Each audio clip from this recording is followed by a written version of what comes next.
Hello બાળકો, મજામાં? જય શ્રી કૃષ્ણ. ડી બ્રોગલી તરંગ લંબાઈ કે જે તમે કેમેસ્ટ્રીમાં પણ ઓલરેડી ભણી ચૂકેલા છો અને મેં થોડુંક આગળના લેક્ચરમાં તમને સમજાવ્યું હતું કે ડી બ્રોગલીએ કુદરત, ઈશ્વરના જે નિયમો છે એ ઈશ્વરના નિયમોને આધીન એને કામ કર્યું.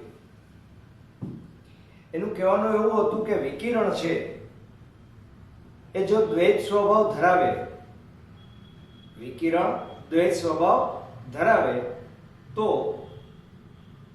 દ્રવ્ય, દળ, હું, તમે, આપણે પણ તરંગ સ્વભાવ, આપણે તો કણ છીએ પણ તરંગ સ્વભાવ ધરાવતા હોવા જોઈએ એવું ભાઈ શ્રી ડી બ્રોગલીએ આપણને જણાવ્યું.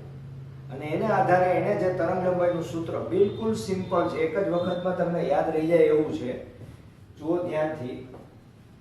ઈસવીસન 1924 માં લુઈસ વિક્ટર ડી બ્રોગલીએ આપેલો અધિતર્ક હમણાં જ હું બોલ્યો કે કોઈ પણ દ્રવ્યના ગતિ કરતા કણો યોગ્ય પરિસ્થિતિમાં તરંગ જેવી પ્રકૃતિ, સ્વભાવ ધરાવતા હોવા જોઈએ.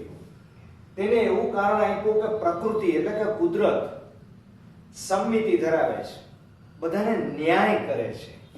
સમમિતિ ધરાવવું એટલે બધાની ઉપર એક સરખી નજર રાખે છે, બરાબર? કોઈને ગોળ તો કોઈને ખોળ ના, એવું નહીં. એટલે કે કોઈને તકલીફ, એકને મજા, એકને મુશ્કેલી, એવું હોતું નથી. તો મુશ્કેલી અને મજા એ આપણા મનના કારણો છે, નથિંગ એલ્સ, બરાબર? તો પ્રકૃતિ સમમિતિ ધરાવે જ છે. એટલે કે વિકિરણને જો તરંગ અને કણ એમ દ્વૈત સ્વભાવ હોય તો દ્રવ્યને પણ તરંગ અને કણ એમ બે સ્વભાવ હોવા જોઈએ. ડી બ્રોગલીએ દર્શાવ્યું કે m દળવાળા અને p વેગમાન ધરાવતા કણ સાથે સંકળાયેલ તરંગ લંબાઈ જો લેમ્બડા હોય તો આપણને બધાને ખબર છે કે p h/λ પરથી λ બરાબર h/p, તેથી λ બરાબર h/mv. p એટલે mv. હવે આ m દળ આવ્યું ઈ કણ માટે છે, લેમ્બડા છે ઈ તરંગ લંબાઈ છે. તો એક જ સૂત્રમાં કણ અને તરંગની તરંગ લંબાઈ એવી, એનો અર્થ એમ થયો કે કણ છે એ તરંગ સ્વરૂપે અહીંયા છે, દ્રવ્ય કણ છે તરંગ સ્વરૂપે છે, અને લેમ્બડા છે તરંગ લંબાઈ અને આ વેગમાન ઈ h ઈ બંનેને સાંકળે છે. આને જ ડી બ્રોગલી તરંગ લંબાઈનું સૂત્ર કહેવામાં આવે છે. દ્રવ્યની દ્વૈત પ્રકૃતિ સમીકરણ 1 માં જણાય છે. એટલે કે સમીકરણની ડાબી બાજુની રાશિ લેમ્બડા એ તરંગ સાથે સંકળાયેલ છે અને જમણી બાજુનું વેગમાન p mv એ કણ સાથે સંકળાયેલ છે, અને પ્લાન્ક અચળાંક h છે એ તે બંનેને શું કરે છે?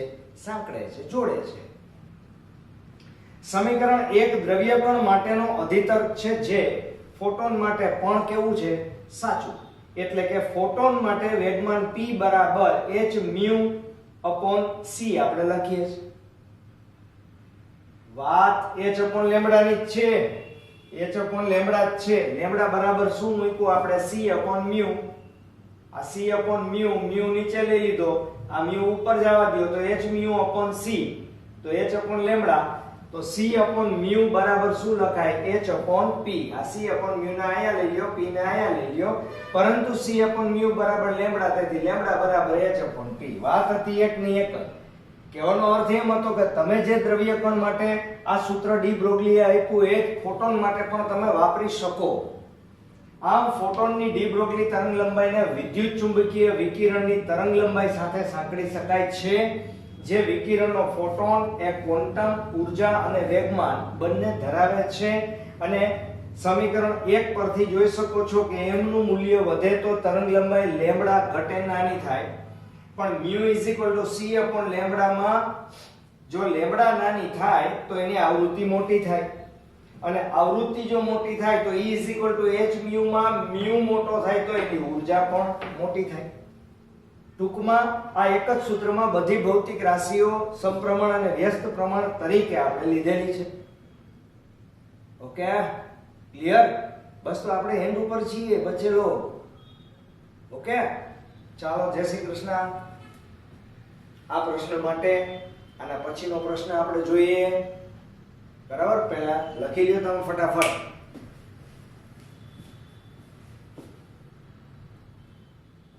યસ બચ્ચલો, બહુ મજાનો પ્રશ્ન છે. બે નાના નાના છે પણ સમજો તો બહુ મજા આવે એવા પ્રશ્ન છે. બરાબર, અને ઉપયોગી છે અને ક્યારેક તમને ગોટાળે ચડાવી દે એવું એક સૂત્ર આવે છે. એટલે હું જુદું પાડીને તમને સમજાવું છું, એટલે ધ્યાનથી સાંભળજો. પહેલા ઇલેક્ટ્રોનની ડી બ્રોગલી તરંગલંબાઈ મેળવો. ભાઈ, ડી બ્રોગલી તરંગલંબાઈનું સૂત્ર તો આપણને બધાને ખબર જ છે, પણ ઇલેક્ટ્રોન માટેની ડી બ્રોગલી તરંગલંબાઈનું સૂત્ર મેળવવામાં થોડો ફેરફાર આપણે કરવો પડે.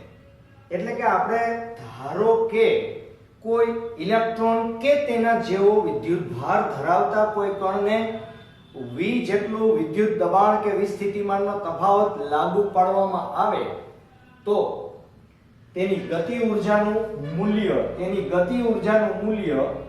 ev જેટલું હોય છે, જ્યાં v એટલે વોલ્ટેજ, e એટલે ઇલેક્ટ્રોનનો વિદ્યુત ભાર. પણ તમને બધાને ખબર છે કે k બરાબર 1/2 mv². તેથી k બરાબર મેળવી દઉં છું. શું કર્યું મેં? mv² ને m વડે ગુણું છું ને m વડે ભાંગું છું. તો k બરાબર ઉપર m² v² ના છેદમાં 2m આવે. મતલબ કે k બરાબર p²/2m આવે. આવે કે ના આવે? બરાબર. અને k બરાબર પાછું ev છે, તો ev બરાબર p²/2m આવે.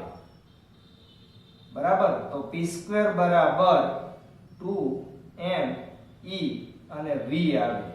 તેથી p બરાબર √2m e અને v આવશે. આ વેગમાનનું સૂત્ર થયું. તો હવે હું તમને એમ સમજાવવા માંગુ છું કે આપણી ડી બ્રોગલી તરંગલંબાઈનું સૂત્ર λ h/p હતું. તો λ h/√2m e અને v છે. હવે જો આમાં h, m અને e ત્રણેયના મૂલ્યો ખબર છે, લખતો નથી, ફાઇનલ લખી દઈશ ત્યારે આપીશ. h બરાબર 6.625 અથવા 6.63 into 10⁻34 joule second, 9.1 10⁻31 kilogram, 1.6 into 10⁻19 coulomb. આ ત્રણે ત્રણ આની અંદર મૂકી અને ગણતરી કરવામાં આવે તો 1.227 v ની કિંમત મેં નથી મૂકી, v આપણા ઉપર છે. આ તમારું જે સૂત્ર મળશે એ નેનોમીટરમાં મળશે. ભાઈ, કેમાં મળશે? નેનોમીટરમાં. હવે આ સૂત્ર તમારું ઇલેક્ટ્રોનની તરંગલંબાઈ માટેનું ફાઇનલ. પછી એમાં વોલ્ટેજ બદલશે તો તરંગલંબાઈ બદલવાની. દાખલા તરીકે v બરાબર 120 વોલ્ટ લેવામાં આવે પ્રયોગો કરતા તો લેમ્બડા બરાબર 0.112 નેનોમીટર તમને મળે. આ કિંમત તમે અહીં મૂકીને ગણતરી કરો તો આટલા નેનોમીટર મળશે. અચ્છા, એને 120 જ શું કામ લીધું? અખતરા કરતા હતા અલગ અલગ વોલ્ટેજ માટે. શેના અખતરા કરતા હતા? તો કે એક્સ-રે ના પ્રકીર્ણનના પ્રયોગમાં જે વિવર્તનની ઘટના હતી એ વિવર્તનની ઘટના તરંગ સ્વરૂપ છે, તમને બધાને ખબર છે. અને એની તરંગ લંબાઈ કાંઈક મળી હતી. એ જે તરંગ લંબાઈ કાંઈક મળેલી હતી એ તરંગ લંબાઈ આના જેટલી હતી, એટલે મેચ થતી હતી. એટલે કે એ સાબિત થયું કે વિવર્તન એ તરંગની ઘટના છે. બરાબર. કયા સ્વરૂપની?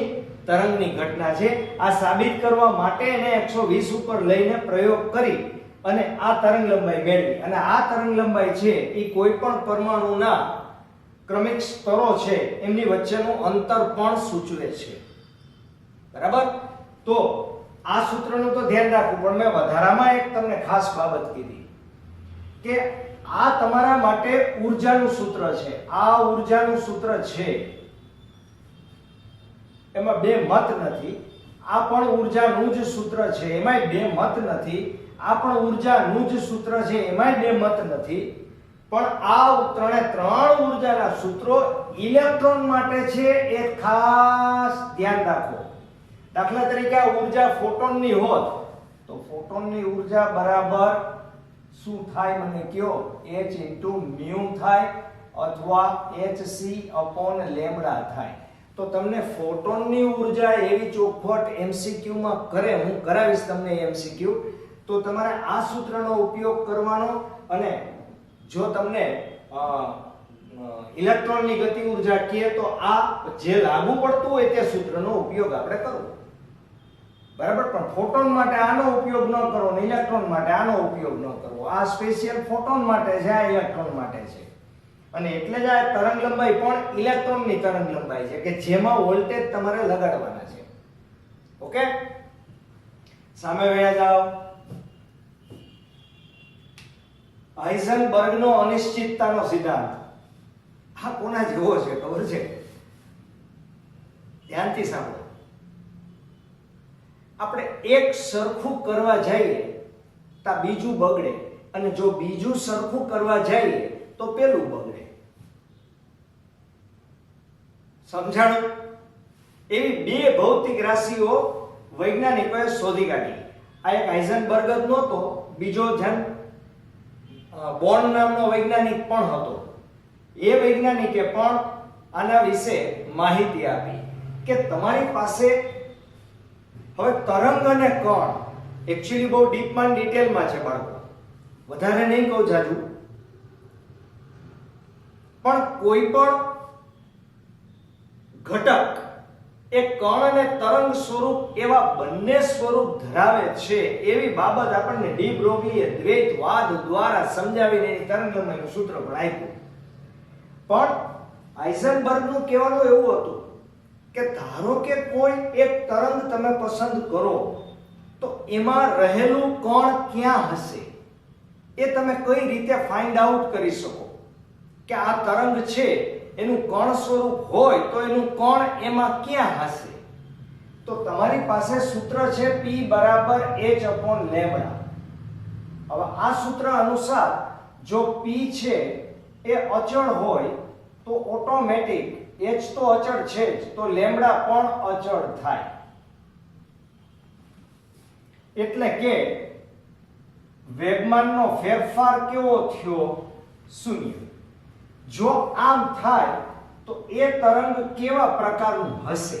તો કે એ તરંગ આવું રેગ્યુલર સમમિતિ ધરાવતું એક સરખી તરંગ લંબાઈ વાળું, આ બે વચ્ચેનો કણા તફાવત 2π રેડિયન છે, એટલે તેમની વચ્ચેનું અંતર લેમ્બડા મીટર હોય. આ તમને બધાને ખબર છે, એને તરંગની તરંગ લંબાઈ કહેવાય. અચ્છા, તો આ તરંગ અત્યારે નિયમિત છે. જુઓ બરાબર ધ્યાનથી, આ નિયમિત તરંગ છે. લેમ્બડા એકદમ નિયમિત છે. લેમ્બડા નિયમિત છે એનું એક ઉદાહરણ આપું તમને કે એક સરખા મકાન હોય જેમાં કોઈ ગલીનું નામ નહીં, શેરીનું નામ નહીં, મકાનની ઉપર પણ નામ નહીં, મકાનના કલર પણ અલગ અલગ નહીં, બધા સેમ મકાન હોય, એકદમ સેમ. તો એ સેમ મકાનની અંદર કોઈ આતંકવાદી ઘૂસી ગયો હોય તો એ આતંકવાદીને શોધવા માટે તમારે પ્રયત્ન કરવો પડે ને, કારણ કે કોઈ નિશાની જ નથી. નહીતર તો આપણે જનરલી એડ્રેસ હોય કે ભાઈ તમે જમણી બાજુ વળી જાજો, સામે એક બોર્ડ આવશે, પાનની દુકાન આવશે, ઈ ગલીમાં તમે વળી જાજો, ઉપર મકાન ઉપર નામ લખેલું છે રામ, ભોલેનાથ, XYZ, બરાબર. તો કંઈક સાઇનિંગ હોય. એવા આ બધા જ મકાન સરખા છે, કોઈ ગલીના કોઈ નામ નથી, કોઈ નિશાન નથી, કોઈ બ્લોક નંબર નથી, કાંઈ જ નથી, અને એમાં એક આતંકવાદી ઘૂસી ગયો છે. તો એ આતંકવાદી ક્યાં હશે એની ખબર પડે? તો ના પડે. ધ્યાનથી સમજજો હું શું સમજાવવા માંગુ છું. એ આતંકવાદી આટલા સમાન ટાઈપના મકાનમાં કોઈ પણ જગ્યાએ હોવાની સંભાવના છે, એટલે કે સ્થાન તમારું છે એક ઘટકનું સ્થાન. આતંકવાદીને બદલે આપણે કણનું સ્થાન આપણે શોધી નથી શકતા, એટલે તે કેવું બની જાય છે? કેવું બને? અનિશ્ચિત. પણ ધારો કે આની ડિઝાઇન આવા પ્રકારની છે, મતલબ કે તરંગની તરંગ લંબાઈ સરખી નથી. એનો મતલબ કે p અચળ નથી, બરાબર? તો આવા સંજોગોમાં બધી જગ્યાએ કણ હોવાની જે સંભાવના છે એ સંભાવનાને તમે શોધી શકશો, મતલબ કે તમારું સ્થાન છે એ અનિશ્ચિત નહીં બને. હવે હું તમને સમજાવું કે આપણે કઈ બે ભૌતિક રાશિનું કામ હતું. એક હતું p કે જે મકાન કેવા પ્રકારનું છે તરંગ લંબાઈ, અને એક છે x એ આપણો આતંકવાદી છે કણ. તો સમાન તરંગ લંબાઈ ધરાવતા આવા કોઈ પણ તરંગનો વિસ્તાર અનંત હોય અને તેમાં x છે એ ગમે ત્યાં હોવાની સંભાવના છે. એટલે તમે એમ કહી શકો કે જો ડેલ્ટા p ટેન્ડ્સ ટુ 0 હોય, 0 તો કોઈ દી હોય નહીં, ઇક્વલ ટુ એટલે ટેન્ડ્સ ટુ 0 હોય તો સ્થાનની અનિશ્ચિતતા છે એ ઇન્ફિનિટી હોઈ શકે, એટલે કે ગમે ત્યાં હોઈ શકે. આમાં ગમે ત્યાં હોઈ શકે. આ સ્થિતિમાં ડેલ્ટા p ટેન્ડ્સ ટુ 0 છે, બરાબર? અને જો ડેલ્ટા x ટેન્ડ્સ ટુ 0 લેવામાં આવે તો delta p tends to infinity બને, મતલબ કે આ ઇન્ફિનિટી છે. તો આની અંદર સ્થાનની અનિશ્ચિતતા, આ અનિશ્ચિતતા છે, અનિશ્ચિતતા શૂન્ય છે, એટલે કે આમાં સ્થાન મેળવી શકાય. આમાં તરંગ લંબાઈ મળે, સ્થાન ન મળે. આમાં સ્થાન મળે, તરંગ લંબાઈ નિશ્ચિત નથી, તરંગ લંબાઈ અનિશ્ચિત છે, વેગમાન અનિશ્ચિત છે. વેગમાન અનિશ્ચિત એટલે તરંગ લંબાઈ પણ અનિશ્ચિત, અને તરંગ લંબાઈ અને વેગમાન અનિશ્ચિત હોય તો સ્થાન નિશ્ચિત હોય, બરાબર? અને જો આ અત્યારે તમે જોઈ શકો છો કે આ તરંગ લંબાઈ તમારી નિશ્ચિત છે તો સ્થાન અનિશ્ચિત છે, અને અહીંયા તરંગ લંબાઈ તમારી અનિશ્ચિત છે તો સ્થાન નિશ્ચિત છે. સમજાય ગઈ મારી વાત? આ જ હાઇઝનબર્ગનો આપણો અનિશ્ચિતતાનો સિદ્ધાંત છે, અને હાઇઝનબર્ગે અનેક પ્રયોગ કરી અને એવું મેળવ્યું કે ડેલ્ટા x એટલે કે સ્થાનની અનિશ્ચિતતા અને વેગમાનની અનિશ્ચિતતાનો ગુણોત્તર h કટ બરાબર હોય છે, જ્યાં h કટ બરાબર h/2π, એટલે કે delta x into delta p બરાબર h/2π, બરાબર? અને આ વધારાના જે પ્રયોગો છે બોર્ન નામના વૈજ્ઞાનિકે પણ કરી અને આને બરાબર અનુમોદન આપ્યું હતું, પુષ્ટિ આપી હતી, ટેકો આપ્યો હતો કે હાઇઝનબર્ગની વાત સાચી છે, અને આ બાબત તમે રસાયણશાસ્ત્રમાં પણ ભણો છો જ. ઓકે, તો હવે હું તમને શોર્ટમાં લખી દઉં છું બે. ઓલરાઈટ, ઇમ્પોર્ટન્ટ ક્વેશ્ચન છે. યસ બાળકો, ધારો કે સ્થિર રહેલા m દળના અને e વિદ્યુતભાર ધરાવતા ઇલેક્ટ્રોન ને વિસ્થિતિમાન v લગાડવામાં આવે અને તેને પ્રવેગિત કરવામાં આવે તો જો ઇલેક્ટ્રોને મેળવેલો અંતિમ વેગ v હોય, કારણ કે એ ભાગશે, તો ક્ષેત્રની વિરુદ્ધ દિશામાં ઇલેક્ટ્રોનની ગતિ ઊર્જા k વિદ્યુત ક્ષેત્ર વડે તેના પર થયેલા કાર્ય ev જેટલી હોય. તો k બરાબર ev, પણ k બરાબર 1/3 v2 ma ગુણ્યા ma ભાંગા એટલે m2 v2 બરાબર p2 ને છેદમાં 2m, તેથી p2 બરાબર 2m ev, p બરાબર √2m ev. હવે ઇલેક્ટ્રોનની ડી બ્રોગલી તરંગ લંબાઈ લેમ્બડા h/p, સમીકરણ 2 1 અને 2 પરથી h/√2m ev. આ ધ્યાન રાખજો, આનો અને આનો બંને સૂત્રનો ઉપયોગ આપણે કરવાનો છે, પ્લસ આના. હવે આમાં h ની કિંમત, m ની કિંમત ને e ની કિંમત ત્રણેય અચળાંકો છે, તમને ખબર છે. એક કિંમત મૂકવામાં આવે બરાબર m, e અને h, તો v એમનેમ રહેશે. v ચલી આપણે જેટલો રાખવો એટલો રાખી શકીએ. તો આ ગણતરી તમે કરશો તો 1.227/√v તમને આ જે મળે એ અહીંયા લખવાનું રહી ગયું છે. મળે એ વાત સાચી, પણ આ કયા એકમમાં મળશે? નેનોમીટરમાં મળશે. આ ધ્યાન રાખજો, બરાબર. સૂત્ર ઉપયોગમાં લઈ લઈએ પછી આપણને એકમની ખબર ન હોય. * 10⁻⁹ કરી નાખો તો મીટર થઈ જાય. હવે જો v બરાબર 120 વોલ્ટ લેવામાં આવે તો લેમ્બડા બરાબર 0.112 નેનોમીટર મળે, જે એક્સ-રે ના વિવર્તનથી મળતી તરંગ લંબાઈ સાથે કેવું છે? સુસંગત છે. એટલે કે આ તરંગ લંબાઈ એ પણ સાબિતી આપી કે વિવર્તન છે એ તરંગ સાથે સંકળાયેલી ઘટના છે, બરાબર. હાઇઝનબર્ગના અનિશ્ચિતતાના સિદ્ધાંત મુજબ કોઈ ઇલેક્ટ્રોન કે અન્ય કણનું સ્થાન અને વેગમાન એક સાથે ચોકસાઈથી માપી શકાતું નથી. એટલે સ્થાન માપવા જાવ તો વેગમાન બગડે ને વેગમાન માપવા જાવ તો સ્થાન બગડે. એટલે કે સ્થાનના મૂલ્યમાં અમુક અનિશ્ચિતતા ડેલ્ટા x અને વેગમાનના મૂલ્યમાં પણ અમુક અનિશ્ચિતતા ડેલ્ટા p રહેલી જ હોય છે. જો સ્થાનની અનિશ્ચિતતા ડેલ્ટા x તથા વેગમાનના x ઘટકની અનિશ્ચિતતા ડેલ્ટા p હોય તો આ સૂત્ર યાદ રાખવાનું છે. ડેલ્ટા x ડેલ્ટા p બરાબર h કટ બરાબર h/2π. તેથી ડેલ્ટા x ડેલ્ટા p બરાબર h/2π. હાઇઝનબર્ગનો અનિશ્ચિતતાનો સિદ્ધાંત. ઘણી વખત આ વેગમાનના ફેરફારને વેગમાન પણ ગણી અને દાખલા પૂછાતા હોય છે, એટલે ધ્યાન બરાબર રાખજો. સમીકરણ 1 માં જો ડેલ્ટા x → 0 તો ડેલ્ટા p → ઇન્ફિનિટી અને ડેલ્ટા p → 0 તો ડેલ્ટા x → ઇન્ફિનિટી મળે. મેં તમને હમણાં જ સમજાવ્યું હતું કે જો વેગમાન છે એની અનિશ્ચિતતા બહુ મોટી હોય, બરાબર, તો સ્થાનની અનિશ્ચિતતા છે એ બહુ નહિવત હોય, બરાબર. બેમાંથી એક જેટલું વધુ અનિશ્ચિત એટલું બીજું વધારે નિશ્ચિત, બરાબર. નિશ્ચિત તરંગ લંબાઈ ધરાવતા નિયમિત તરંગનું વેગમાન પણ નિશ્ચિત હોય. આ તરંગ અનંત વિસ્તારમાં પથરાયેલું હોવાથી કણનું સ્થાન x અનિશ્ચિત બને છે.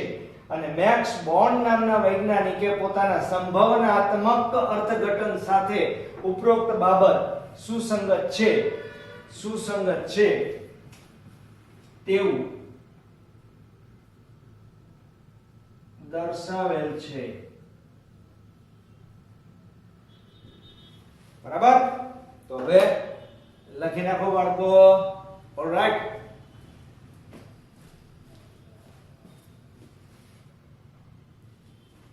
હલો બાળકો.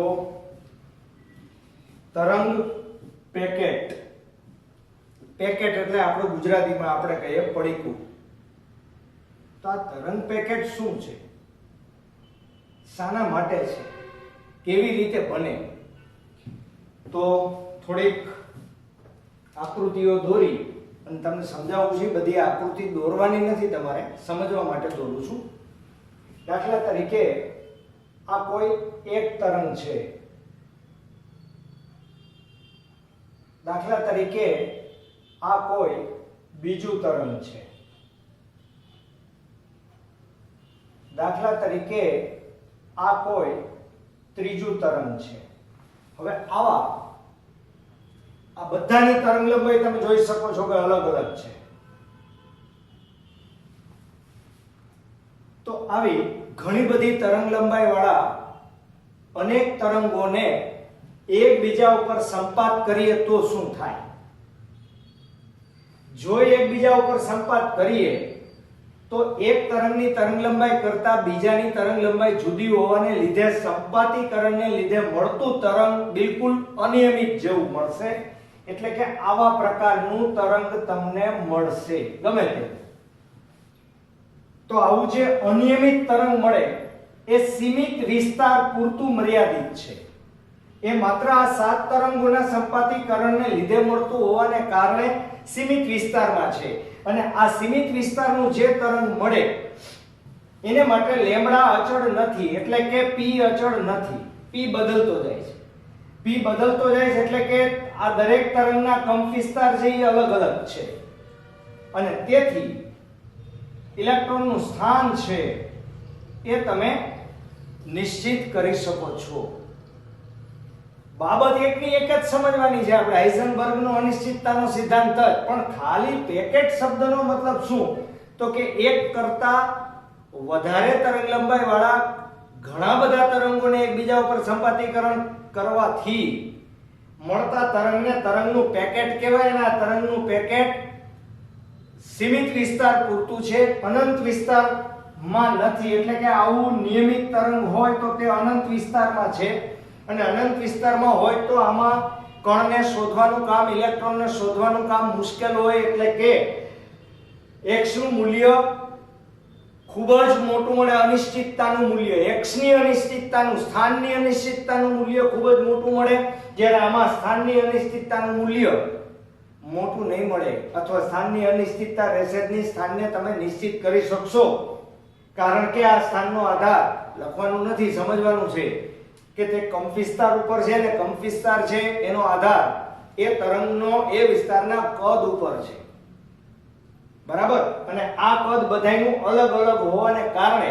ઇલેક્ટ્રોન હોવાની સંભાવના વધી જાય છે, શોધવાની સંભાવના વધી જાય છે, સ્થાનની સંભાવના વધી જાય છે. તો બાબત તો એકની એક જ થઈ કે જો લેમ્ડા કે પી અનિશ્ચિત કરવામાં આવે તો ઓટોમેટિક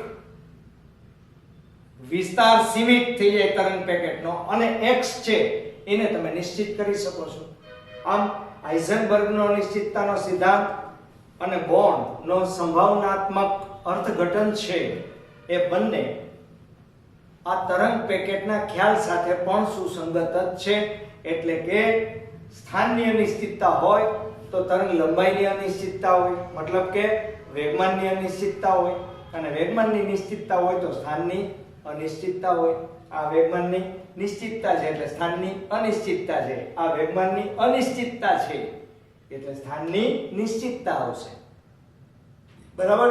પણ એટલું ખરું કે હાઇઝનબર્ગના મત પ્રમાણે x અને p બંનેમાં 100% કોઈ વસ્તુ હોતી નથી, કારણ કે ક્વોન્ટમ યંત્રશાસ્ત્રના જુદા જુદા વૈજ્ઞાનિકોના મત અનુસાર ફેરફાર એટલા બધા છે આમાં કે હાઇઝનબર્ગનો અનિશ્ચિતતાનો સિદ્ધાંત તમે ફિક્સ કરી શકો તેમ નથી. તમે એમ ના કહી શકો કે એક નિશ્ચિત તો બીજું 100% અનિશ્ચિત.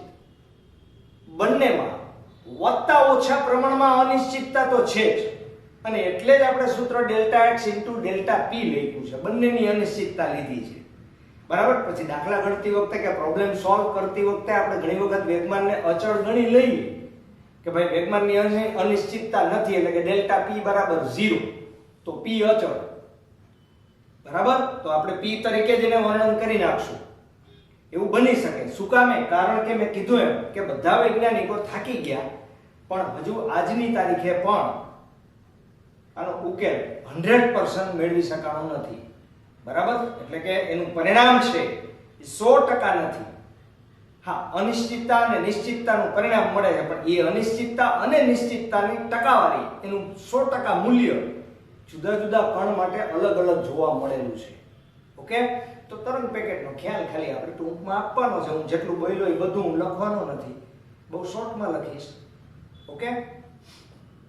જુદી જુદી તરંગ લંબાઈ વાળા ઘણા બધા તરંગો ને એકબીજા ઉપર બેસાડી દેવાના, સંપાતીકરણને લીધે મળતા પરિણામી તરંગને તરંગ પેકેટ કહેવાય, જે આકૃતિ A માં દર્શાવેલ છે.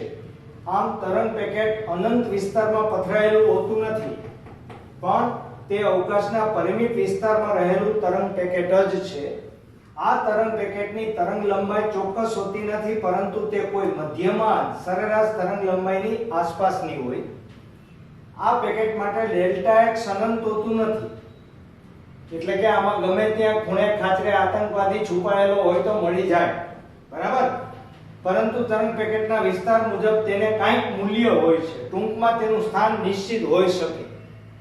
આકૃતિ B માં કોઈ નિશ્ચિત તરંગ લંબાઈ અથવા વેગમાન ધરાવતું દ્રવ્ય તરંગ અનંત વિસ્તારમાં ફેલાયેલું છે એવું આપણે ગણીએ. આ અનંત વિસ્તાર છે, એક સરખા મકાન, બરાબર. તો આ સ્થિતિમાં ડેલ્ટા p બરાબર લગભગ 0 અને delta x tends to infinity પ્રાપ્ત થાય, મતલબ કે સ્થાન તમને મળવામાં મુશ્કેલી પડે, બરાબર. તરંગ પેકેટનો ખ્યાલ ડી બ્રોગલીના સમીકરણ તથા બોર્નના સંભાવનાત્મક અર્થઘટન પરથી હાઇઝનબર્ગનો અનિશ્ચિતતાનો સિદ્ધાંત સમજી શકાય છે અથવા તેને અનુમોદન આપે છે અથવા ફરીથી આપણે તેને સમજી શકીએ છીએ. આવું કાંઈ પણ લખવાની આપણે છૂટ હોય છે બચ્ચે લોગ. બરાબર? તો આપણું ચેપ્ટર છે એ ઓલરેડી પૂરું થઈ ગયું છે. હવે આપણે માત્ર એક પ્રયોગ સમજવાનો બાકી રહ્યો છે. બરાબર? એ છે ડેવિસન ગર્મરનો પ્રયોગ. પણ ઇન્ટરેસ્ટિંગ છે એટલે સમજવાની મજા ખાલી આવશે. પણ એ આપણે ગણીએ એની પહેલા આ ટોપિક ના જે નાના નાના સૂત્રો છે એના ઉપરના દાખલા પણ આપણા ગણવા જરૂરી છે. ઓકે, તો લખી લ્યો ચાલો ફટાફટ. યસ બાળકો, ઉદાહરણમાં 11.4 ડી બ્રોગલી તરંગ લંબાઈ માટે છે. પહેલા તમને આપેલ છે ઇલેક્ટ્રોન અને એના પછી તમને એક દડો આપ્યો છે ક્રિકેટનો. એ ક્રિકેટના દડાની પણ ડી બ્રોગલી તરંગ લંબાઈ શોધવાની છે. તો સૌથી પહેલા આપણે ઇલેક્ટ્રોન માટે દળ ન આપ્યું હોય, કારણ કે દળ આપણને ખબર હોય m બરાબર 9.1 into 10⁻³ કિલોગ્રામ આપેલું છે. બરાબર? અને એની સ્પીડ છે એ 5.4 into 10⁻⁶ મીટર પ્રતિ સેકન્ડ આપેલી છે. તો ડી બ્રોગલી તરંગ લંબાઈ લેમ્બડા બરાબર h/p. તેથી લેમ્બડા બરાબર h/mv બરાબર h એટલે 6.63 into 10⁻34 ના છેદમાં દળ 9.1 into 10⁻31 into એનો વેગ 5.4 into 10⁻6. બરાબર? તો હવે આનો તમે હિસાબ મારશો. આખાઈનો હિસાબ તમારે મારી દેવાનો છે, હું નથી કરતો. 1.34 into 10⁻10 મીટર બરાબર 1.34 -10 કાઢી નાખો તો એંગસ્ટ્રોમ, અને 1 પોઈન્ટ ખસેડી નાખો તો નેનોમીટર. બરાબર? પછી બીજો વિભાગ તમને આપેલો છે, એમાં બોલ છે. બરાબર? તો બોલ માટે આ બી, બોલ માટે દળ m બરાબર 150 ગ્રામ, મતલબ કે 10⁻³ કિલોગ્રામ. પછી વેગ આપ્યો છે 30 મીટર પ્રતિ સેકન્ડ. h બરાબર 6.63 into 10⁻34 જૂલ સેકન્ડ. તો લેમ્બડા, હવે અહીંયા આપણે m ડેશ કહીએ, v ડેશ કહીએ, તો લેમ્બડા ડેશ બરાબર h અપોન, આના કરતા જુદું થાય એટલા માટે, કોઈ કારણ નથી. m ડેશ v ડેશ બરાબર 6.63 into 10⁻34 ના છેદમાં m ડેશ. m ડેશ એટલે 0.15 into 30 બરાબર, આનાની ગણતરી છે તો કર નાખાય. 6.63 ભાગ્યા 0.15 ભાગ્યા 30 equal to 1.47. 1.47 into 10⁻34 આટલા મીટર. તો આ તમારા માટે દળાની તરંગ લંબાઈ આવી, અને આ કોની આવી? ઇલેક્ટ્રોનની તરંગ લંબાઈ. Okay, clear? હવે અહીંયા જુઓ, એક ઇલેક્ટ્રોન, એક આલ્ફા કણ તથા એક પ્રોટોન, આ ત્રણ છે એની હરીફાઈ કરેલી છે. આ ત્રણેયની હરીફાઈ છે, તેની ગતિ ઊર્જા સમાન છે. બરાબર? તો આપણે